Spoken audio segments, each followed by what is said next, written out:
हरियाणा विधानसभा के चुनाव को अभी 4.5 साल के करीबन वक्त है, लेकिन भाजपा ने अभी से 2029 चुनाव की तैयारी शुरू कर दी है।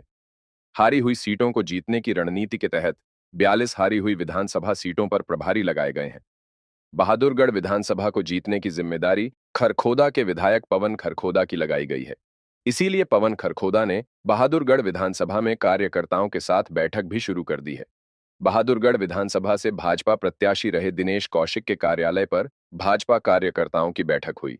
बैठक में परिचय के साथ साथ कार्यकर्ताओं के मनोबल को बढ़ाने और 2029 में बहादुरगढ़ सीट जीतने की रणनीति पर विचार किया गया।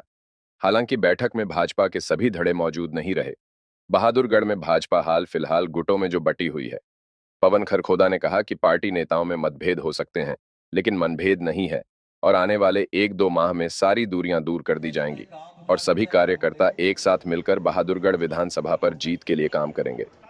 पवन खरखोदा से जब पूछा गया कि बहादुरगढ़ विधानसभा से निर्दलीय विधायक तो उनकी सरकार को समर्थन दे रहे हैं, ऐसे में उन्हें हराने और भाजपा को जिताने की रणनीति पर काम हो रहा है, तो पवन खरखोदा ने कहा कि पार्टी हमारी मां है और संगठन से बड़ा कोई नहीं है। इसलिए पार्टी की जीत को प्राथमिकता पर रखते हुए ऐसी रणनीति पर काम किया जाएगा जिससे हारी हुई सीटों पर जीत का बिगुल बजाया जा सके। देखिए, आज हमारी ये संगठन की बैठक है। सभी हमारे तमाम पदाधिकारियों को इसमें शामिल किया गया था। जो हमारे शीर्ष नेतृत्व ने जिस जिम्मेवारी के साथ मुझे यहाँ पर भेजा गया है, हमने बैठकर एक चर्चा की है कि हम बहादुरगढ़ को कैसे विकास की रफ्तार पर हम लेके जा सकते हैं, कैसे बहादुरगढ़ की दशा और दिशा को हम बदल सकते हैं और संगठन को हम आगे आने वाले समय में कैसे मजबूती प्रदान कर सकते हैं।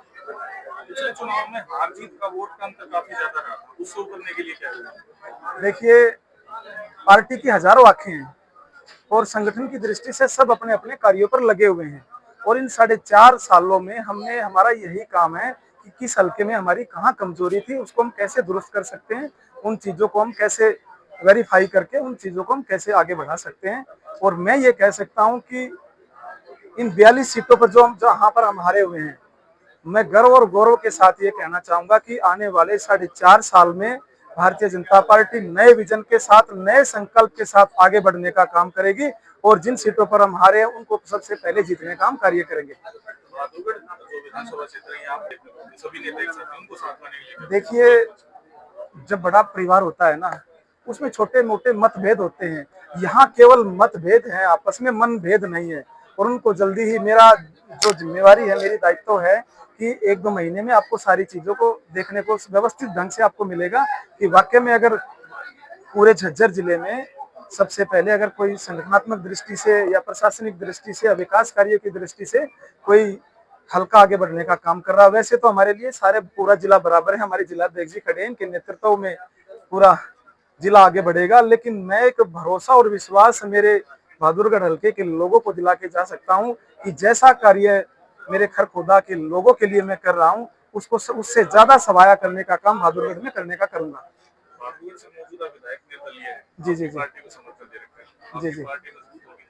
देखिए, विधायक जी भी हमारे आदरणीय, हमारी पार्टी को समर्थन दिया हुआ है, मान सम्मान है उनका और हमेशा रहेगा। लेकिन हमारे लिए पार्टी हमारी माँ है और संगठन से बड़ा कुछ नहीं है। और मेरे को पार्टी ने संगठन में और हम कैसे मजबूती दे सकते हैं, पार्टी की विचारधारा को हम कैसे आगे बढ़ा सकते हैं। हमारी पार्टी अंत्योदय की भावना से आगे बढ़ने वाली पार्टी है कि जो अंतिम पंक्ति में जो व्यक्ति बैठा है, जिसकी आज तक किसी ने सुध नहीं ली, उसकी सुध कमल का फूल लेने का काम करेगा।